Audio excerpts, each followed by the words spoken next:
최근 한국에서 흰색으로 도색된 MQ-9 리퍼와 외형이 비슷한 항공기의 비행 사진이 유출돼 전 세계가 화제입니다.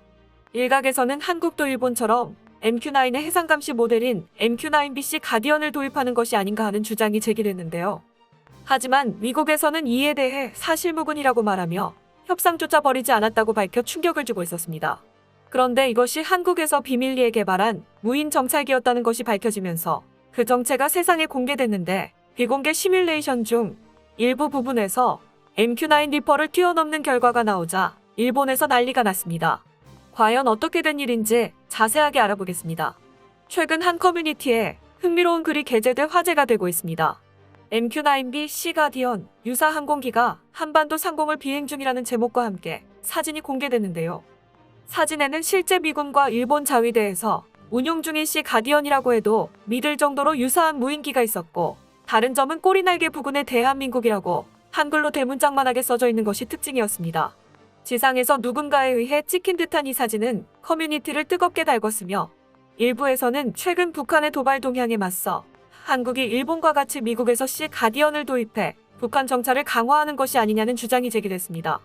하지만 한국은 C 가디언 제작사인 제너럴 어토믹스와 어떠한 협상을 벌인 적이 없었던 것으로 밝혀지면서 이야기는 미궁으로 빠지기 시작했는데요. 논란이 커지던 중 한국 공군에서 깜짝 발표가 이어져 충격을 줬습니다.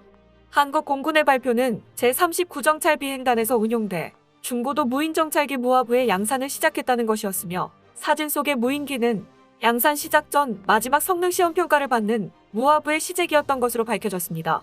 길이 11m에 날개폭 25m의 크기를 가진 무하부는 출력 1200마력의 단일 엔진을 채택하여 순항속도가 시속 312km에 이르며 1852km의 항속거리를 가졌습니다.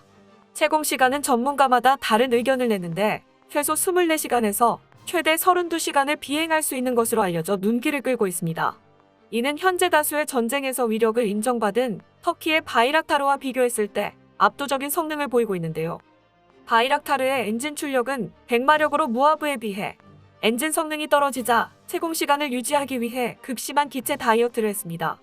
크기는 무하부의 절반 크기이며 운용고도 또한 13km인 무하부에 비해 8.5km에서 밖에 운용이 불가능하다는 단점이 있습니다. 운용고도가 10km 이하가 되면 토르 미사일 등 러시아제 대공 미사일의 표적이 될 수 있는데요. 엔진 출력은 무인기의 무장 능력에도 영향을 줍니다. 현재 무인기의 경우 대공전을 펼칠 일이 없어 대부분 대전차 미사일로 그 무장 능력을 평가하는데요. 예컨대 바이락타르의 경우 50kg에 육박하는 헬파이어 대전차 미사일의 탑재가 불가능하여 중량이 35kg에 불과한 터키 로켓산의 UMTAS 대전차 미사일을 사용하는데, 헬파이어 미사일이 최대 8에서 10km의 사정거리를 가진 데 비해 UMTAS 미사일은 4km의 사정거리를 가졌습니다. 여기에 바이락타르는 총 4개의 하드포인트의 UMTAS 대전차 미사일 2발과 22kg의 무게를 가진 매매 레이저 유도 폭탄 2발을 탑재할 수 있는 것으로 보아 최대 무장 적재량은 110kg이 약간 넘는다는 것을 알 수 있습니다.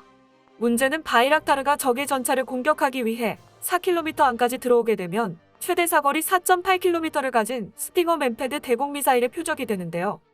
때문에 헬파이어 미사일과 비슷한 사거리를 지닌 대전차 미사일을 탑재할 수 있어야 무인기로서 그 성능을 제대로 발휘할 수 있다고 전문가들은 설명하고 있습니다. 반면 무하부의 무장 능력은 바이락타르를 아득히 압도한다고 전문가들이 입을 모아 말하고 있습니다. 실제로 무하부의 시제기 성능 평가 당시 실제 무장 능력에 대한 테스트가 이뤄졌는데, 당시 참관한 관계자의 말에 따르면 놀라움을 금치 못했다고 전해지는데요. 시험평가에서 무하부는 양쪽 날개에 각각 6개, 총 12개의 헬파이어 미사일을 탑재할 수 있는 것으로 확인됐습니다. 때문에 무하부의 폭장량은 최소 700kg인 것으로 확인됐는데, 무하부 세대면 웬만한 한 개 전차대대를 초토화시킬 수 있다고 전해집니다. 이는 어디까지 헬파이어 미사일의 경우인데요. 만약 무하부에 한국의 공대지 대전차 미사일인 천검 미사일을 탑재하게 되면 그 위력이 더 높아집니다. 천검 대전차 미사일의 사거리는 8km로 최대 사거리가 10km인 헬파이어 미사일에 비해 2km가 짧아 다소 아쉬움을 남기지만, 무게면에서는 35kg으로 헬파이어 미사일보다 15kg 정도 덜 나간다는 장점이 있습니다. 무하부의 하드포인트만 허락한다면 양쪽 날개에 10개씩 총 20개의 천검 대전차 미사일을 탑재할 수 있는데요. 총 4개의 하드포인트를 가지고 있는 무하브는 얼마 전 공개된 천검용 유견장 발사대를 이용해 탑재한다면 무리 없이 20개의 천검을 사용할 수 있을 것으로 예측됩니다.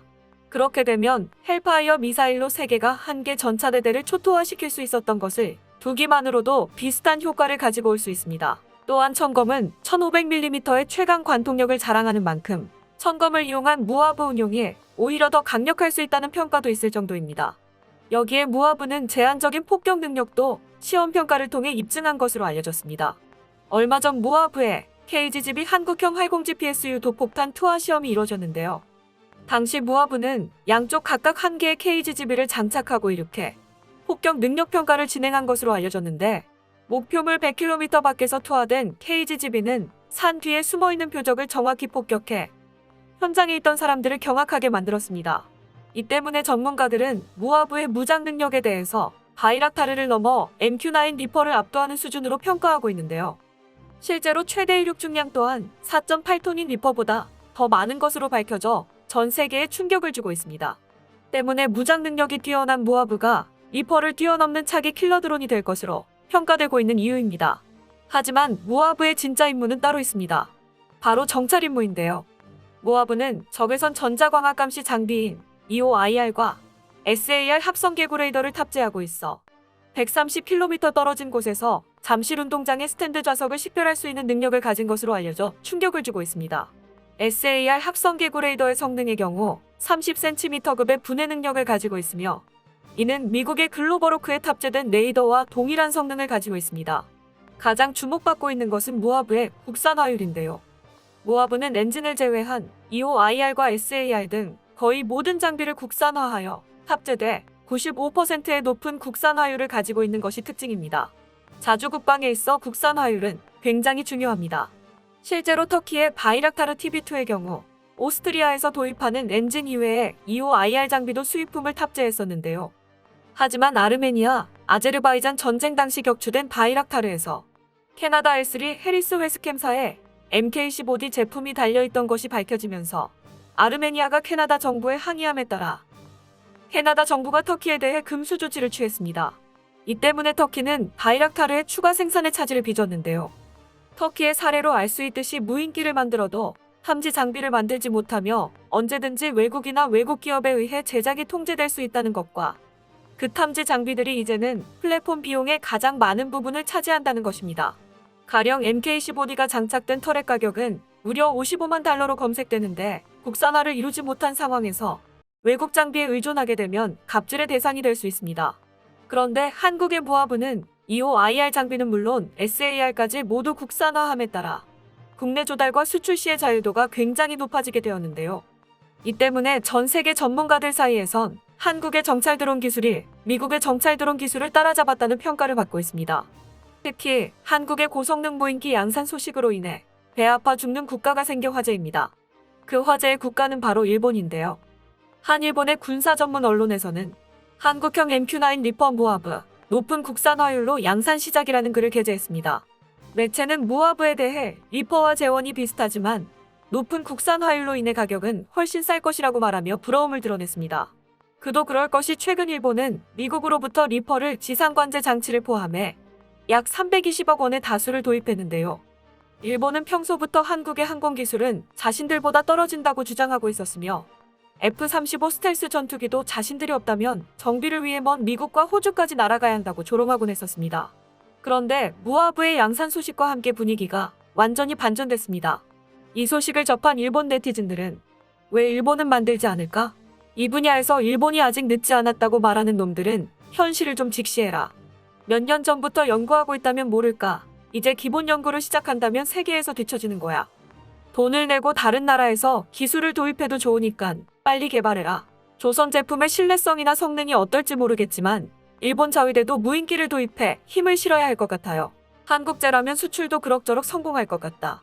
미국산은 너무 비싸고 웬만한 성능에 저렴한 무인기를 원하는 나라는 꽤 있을 것이다 라는 등 현재 유럽에서 한국 무기가 큰 인기를 끌고 있는 만큼 무하브도 수출에 성공할 것 같다는 반응을 보이고 있습니다. 실제로 현재 일본의 무인기 개발 소식은 아무리 찾아도 찾아볼 수 없으며 오히려 미국에서 도입해 자위대에 배치했다고만 전해지는데요. 이는 미국 상황에 따라 언제든 리퍼용 무기 공급이 끊길 수 있으며 정비 및 부품 수급의 난항을 겪을 수 있습니다. 특히 미국에서 리퍼의 차기 모델을 개발하고 있는 만큼 조기 단종시킬 가능성이 높은데, 그렇게 되면 수리비와 차기 업그레이드 비용이 천정부지로 치솟을 가능성이 제기되고 있습니다. 그렇기 때문에 이번에 한국의 중고도 무인기 개발은 신의 한 수라고 할 수 있는데요. 세계 최강 미국의 무인기 기술을 따라잡은 한국에 박수를 보내며 앞으로 계획된 스텔스 무인기 개발까지 성공적으로 마무리해 무인기 강국으로 거듭나길 바랍니다. 끝까지 시청해주셔서 감사합니다. 도움이 되셨다면 좋아요를, 다른 이야기도 궁금하시면 구독을 눌러주세요.